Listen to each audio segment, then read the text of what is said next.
Well, hello again. Welcome back to my channel. Got a blank of to be carrot wood.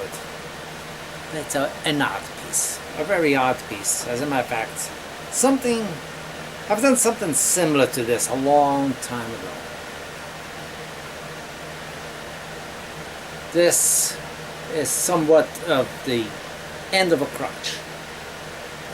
So it catches a hollow spot going through, and the idea is I want to keep that on the edge of this lidded vessel more than a bowl. Not lidded, but just a vessel more than anything else. It's very roughly cut. It's wide on this area, thin over here. I just kind of did it freehand real quick just to get more or less to what I wanted it to be. So what I'm going to do with this one is I'm going to drill it with a worm screw and start truing it up, make the tenon on the opposite side, then reverse it and finish it all off. Let's get started with this. This should be fairly straightforward turning.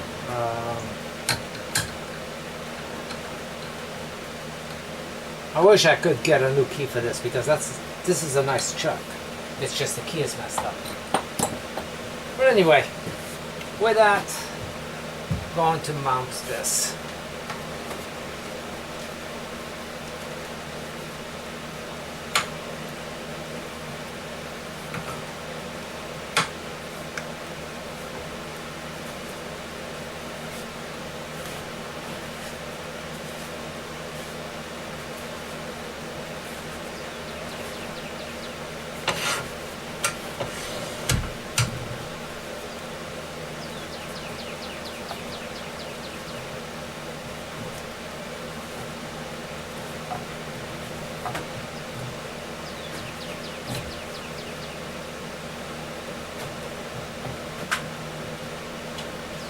Okay, I'm going to keep my live center in for as long as I can,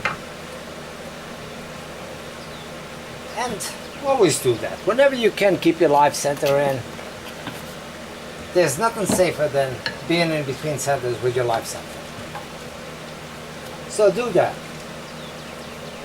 Tailstock locked up,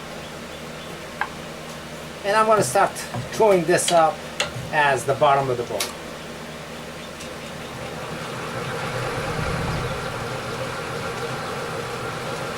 As soon as I throw it up, I'll speed it up.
Now this goes pretty deep, but the reason why I'm doing this is because of this grain that's on this wood, and I know what's going to happen through here. It's going to be held on by 1/3 of the piece basically, but you have to wait.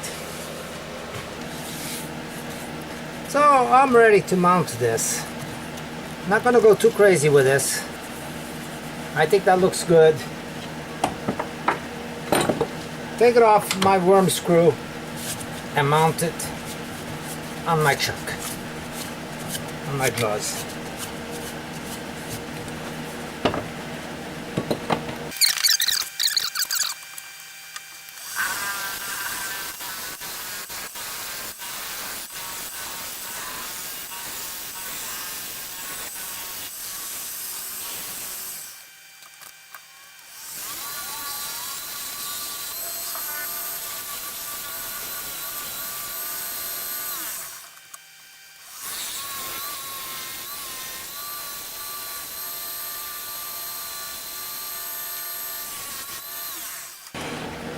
Right now I've got the shape established. The markings are more or less what I want. I gotta chew off this piece one more time without the life center in there. And I'm gonna do a little bit of push cuts on this. Slow down a little bit though. Still pretty fast, but oops. Still fast, but not as fast.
Now, I'm going to do a little bit reverse turning with my carbide cutter going to the opposite side.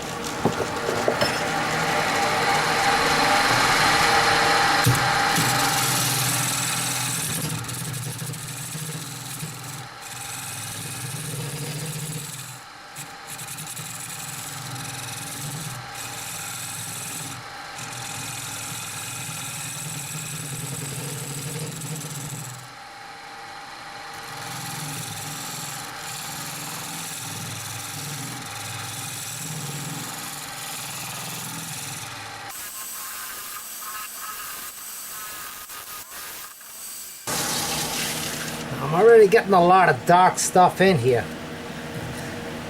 So that means that I'm already catching some of this bit that's going through here.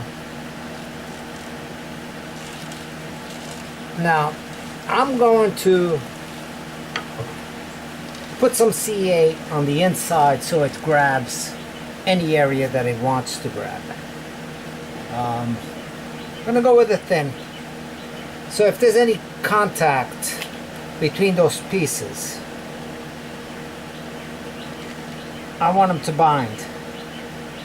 If I have to cut them, then I cut it. But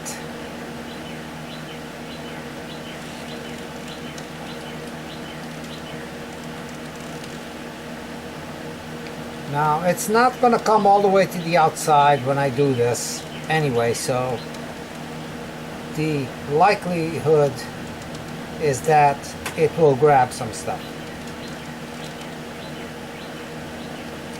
Now I got quite a bit of CA in there. There's no doubt about that. And this piece is going to be amazing with the wood grain that goes through here. So sometimes a piece like this looks completely out of line. It's like there's nothing I can do with the piece, and you'll be amazed. You got to take the precautions, you got to play it safe, but if you succeed, you end up with an amazing piece. Amazing piece.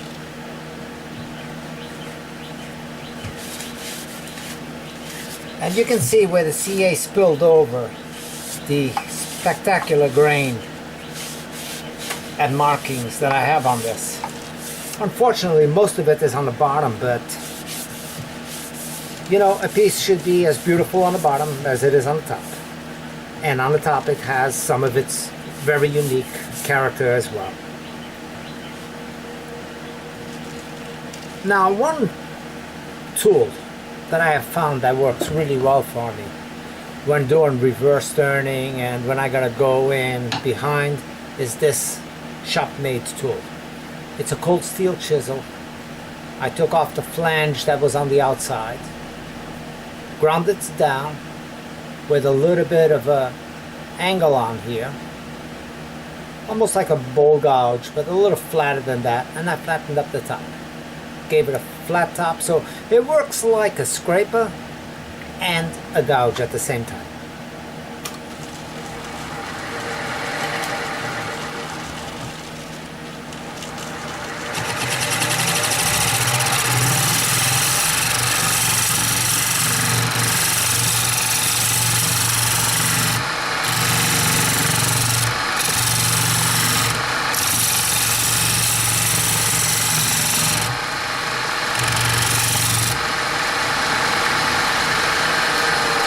I could use a little sharpening. It's been a while since I've sharpened this.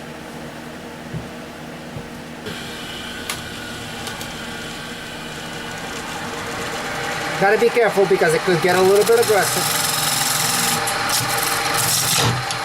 Like that. It's a little bit aggressive for this, like now.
Okay, I'm right up to this area right here on this. I'm not going to go too thin. I'm about 3/8 of an inch on the bottom and 3/8 on the top over here. I just have to go a little bit deeper on this outside edge to stay about 1/2 inch thick on this. Now, the danger of what I'm doing is the fact that this already has some flex on it because it's separated from here to here, but it's going downhill, so it's not like it's all around the rim. So I can go a little bit deeper on here and get to that opening coming through on the inside, and I will do that with my curved hollowing tool and just keep going in here. And I can go, if I'm parallel this way, I can go as deep as the neck, the gooseneck on it. So that's what I'm going to do. I'm going to keep going in there.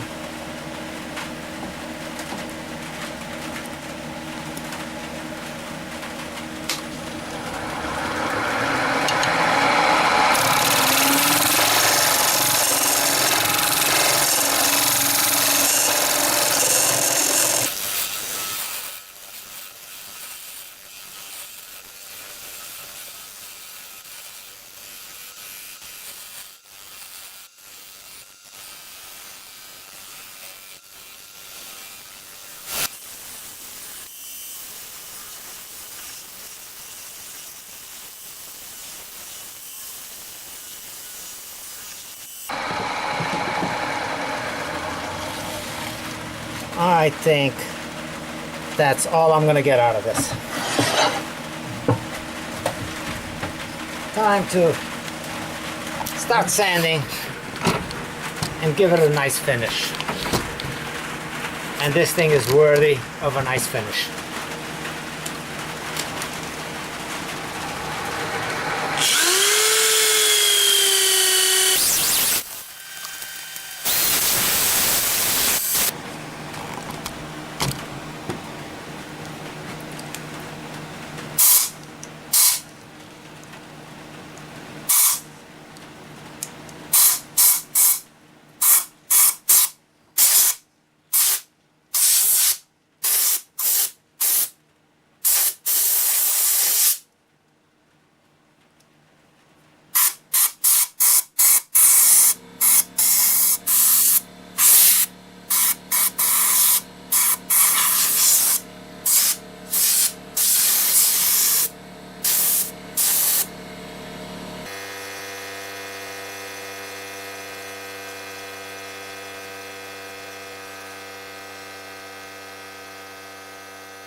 The back of this piece is just amazing, and I'll show you a shot of that in just a minute. But it really makes up.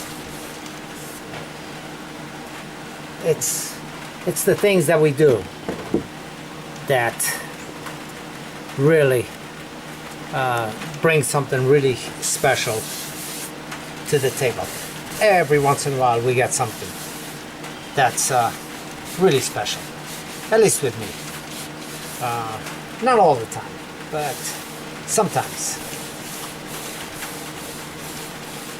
Now I know that I got another piece that was the mate to this that has a little bit like this too. I'm hoping that the colors are just as wild.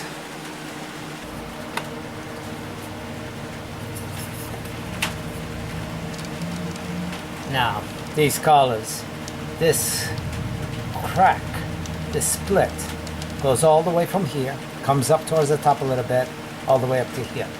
2/3 of the piece basically has this void going through. So does it move? Yeah, it's completely separated, so it's created a mouth on the piece. And like I said, the colors that go through here just is a bonus. I am ready to buff this one up, and I'm gonna go with OB Shine Juice on this.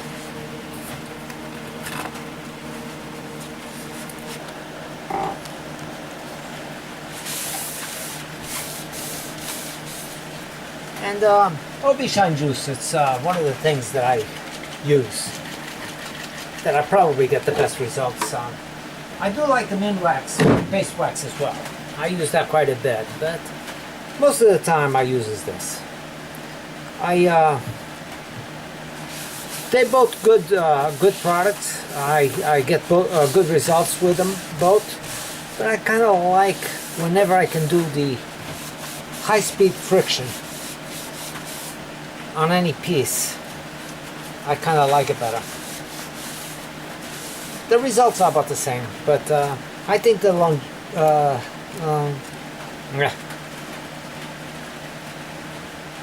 I think that the Shine Juice holds up,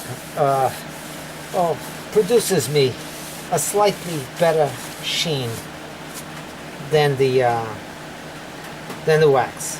But then again, there's always, I could always apply more applications of either one. But I do roughly 2 applications of this, maybe 3 sometimes, and I'm done. The wax, I don't see a difference between 1 coat or 2 coats or 3 coats.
It's time to flip it over and work the very bottom of it. Just sand it and buff it. Now this will fit right over my jaws. I'll put a piece of paper towel to protect it. But I'll open them up more or less already to size.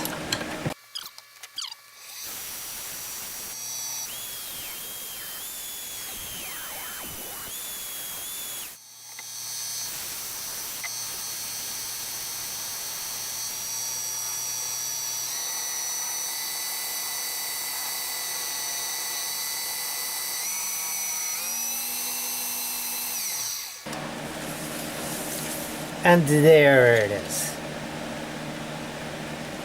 Even with this little inclusion, I'm not going to touch that.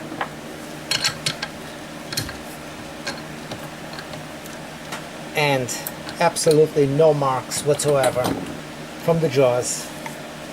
Well, every once in a while, we really make something that is somewhat stands out from the rest of what we do. You know, some people of course do that more frequent than others, but I'm happy whenever I get something that I do so. And I tell you, this piece will be amongst the better of the pieces that I've done. I don't doubt that one bit. Not only for the beautiful markings that go through it, my signature piece on the bottom, but just this awesome crack that goes through here with this beautiful color finish. I must say that it came out really well. The top, not quite as alive as the bottom, but no doubt that there's nothing to be taken away from this piece. So anyway, the inside should not be forgotten. It's sanded, it's buffed as well, and it looks pretty good. It has the same type of character. Now this is not a piece that I would want to put a lid on it, because I don't want to hide what it's showing off. Well, if you like it, give me a thumbs up, share it with your friends. You know, that's what YouTube is all about, is sharing.